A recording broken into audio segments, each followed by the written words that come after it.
Good evening, class. Welcome to Introduction to Political Science for Oklahoma City Community College. This is your professor, Wes Jamison. I am once again here with our very last lecture over globalization. It's been a very long semester, but it is coming to a close.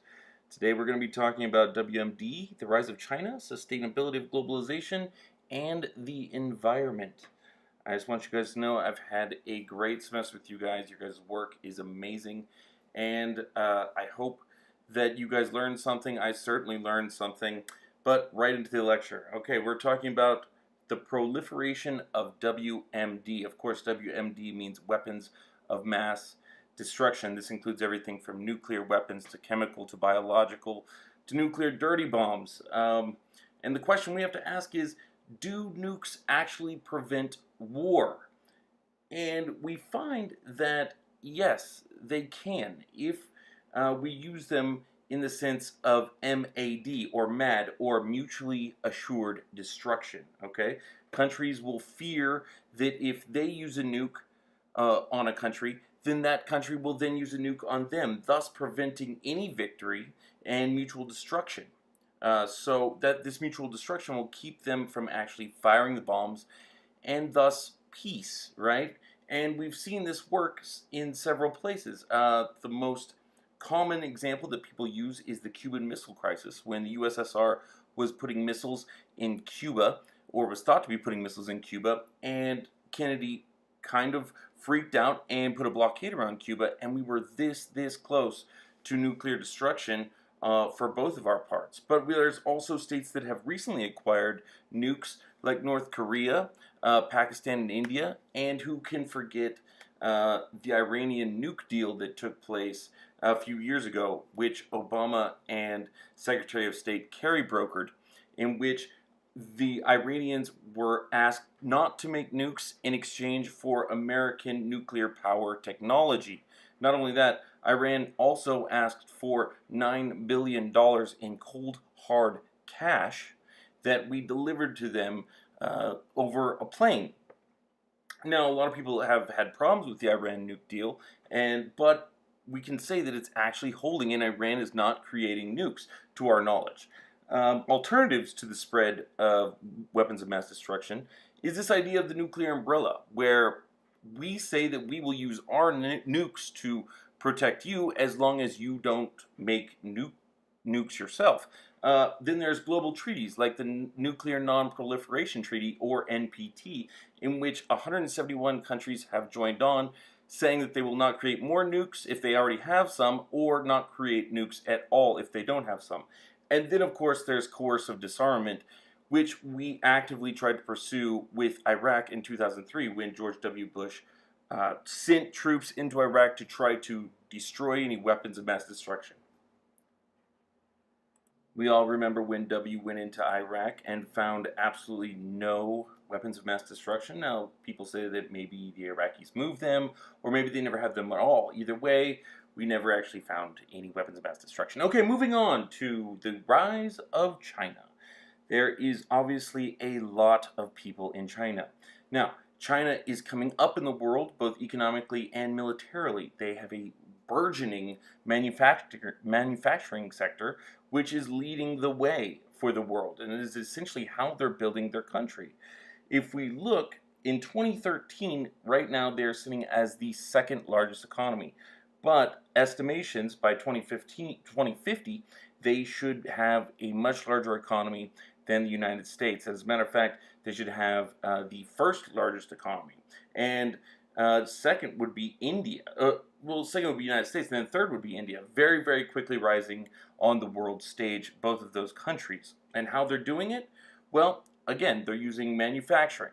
They're using, their nuclear prowess. They are using their rare earth minerals that they have, and essentially all their resources. And what we also see is a large amount of the poor people moving into the middle class in China. Okay, they have a strong economy led by military modernization. This is very important to know that their defense budget increases 10% each year since 1995. Very easily a test question. And since they have this power, they are more diplomatically and politically engaged to project their power globally. And they do this with the use of their manufacturing sector and also their military. This picture right here is of their nuclear subs. It shows that they have 4 now. Now, keep in mind, we do have 14, and we spend a lot more than them. But if you look at the amount of active military personnel, they certainly outnumber us, right? They have more boots on the ground than we do. And this could be a kind of a terrifying idea when we think about war, right? And since they are coming up, one of the things that we have to talk about is the danger of power transitions. It has been thought that they will be the next hegemony or the next hegemonic power. Now, a large shift in military power has 2 effects. Number 1, as the state becomes more powerful, it expects to do better in the event of war. So China's expecting to actually win a war if it goes to war now that they have more power, right? Secondly, the state that is in second place has a even greater percentage of going into preventative war, knowing that they're declining. This graph shows that the USA is, as a declining power, has more power than China right now, and could go to a preventative war. But if we wait until 2050, when China has all the economic power and military power, the USA is more likely to make a deal to try to stave off a war with a very, very strong China. So, this theory, power transition theory, when the declining power is first declining, they are more likely to go to war. After the power switch, they are more likely to make a deal.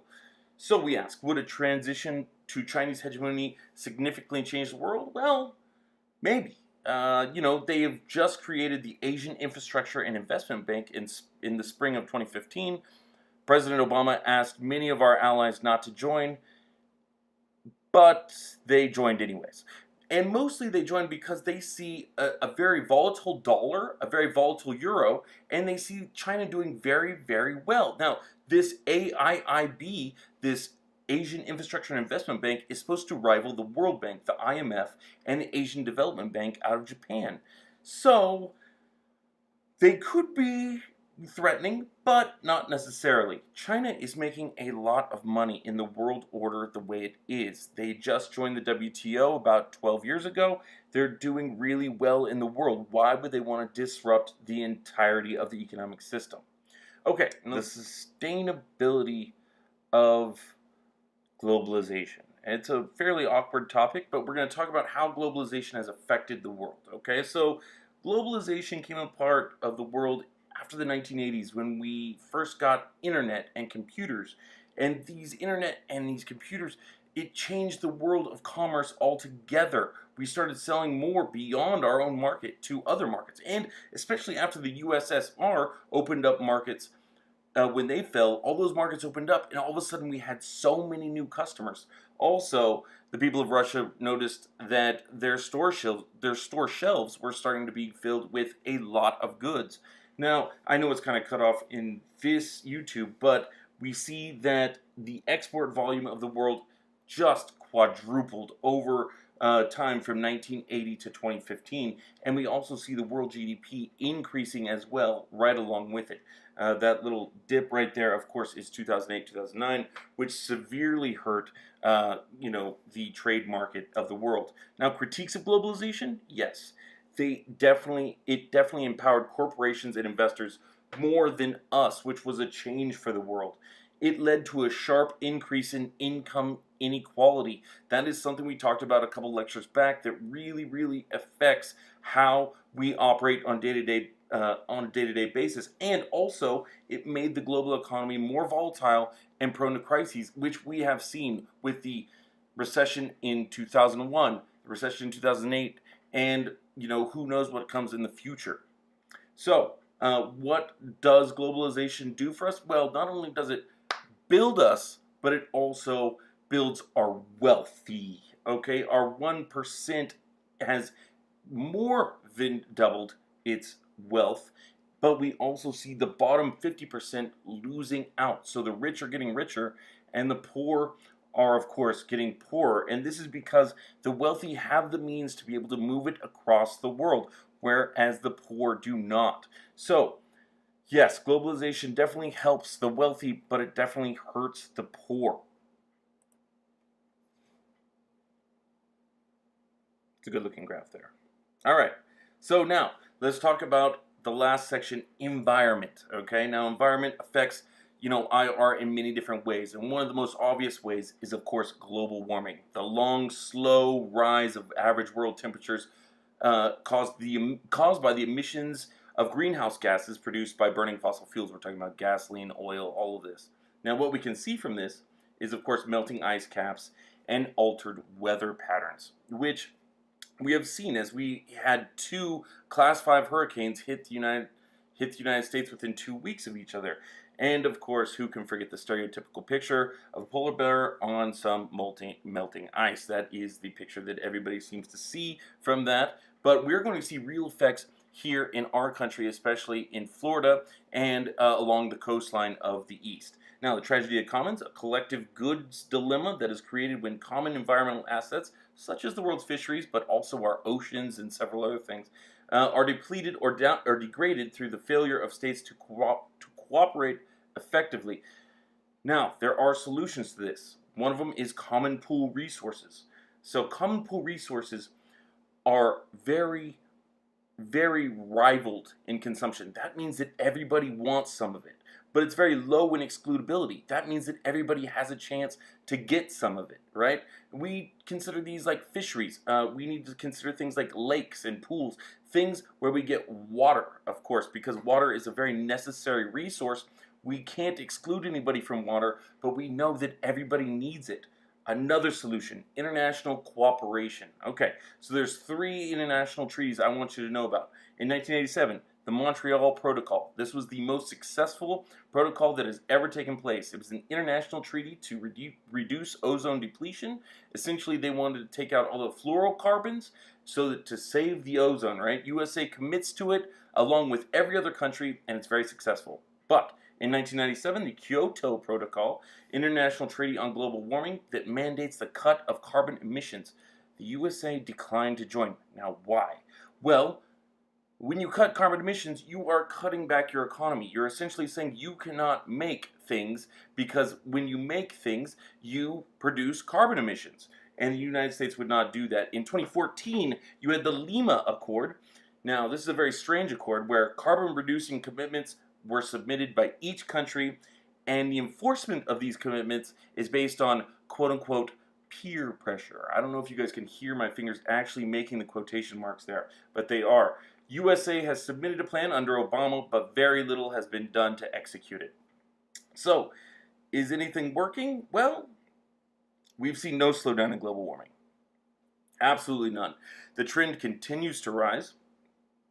And, what are we supposed to do? At this point, we've been told that if we don't cut our carbon emissions the next 20 to 15 years, we'll reach a tipping point in which we will not be able to come back. Now, that means we will have to work together, right? And as far as I know, the only organizations that can work together in times of crisis are governments, whereas individuals cannot work together. But that's not the only reason why it fails, because it also fails because most countries are motivated by present gains, not future gains, right? A slowdown in industry means a loss of economic power, and most of these countries are struggling to make it week to week, paycheck to paycheck. Every year, the United States has to ask for an increase in our debt limit just to pay the bills. We're not about to lose economic power now. And this graph just shows it's the people versus the wealth. Right now, wealth, the United States holds all the power. But if it was up to the people and the amount of people in the world, we'd see China, India, and then United States. We'd be third on that totem pole, meaning that we don't have the kind of population to actually push this, and it's going to have to come from the people of China and India. Now, mass opinion supports multilateral action in a new issue areas such as human rights and the environment, yet, come on, the slide's coming. Okay, right, except that we still see extreme weather. We've seen large increases in floods. We've seen large increase in windstorms, especially here in North Texas and maybe in Oklahoma. I don't know, I haven't been there, but I know in North Texas we see a lot of it.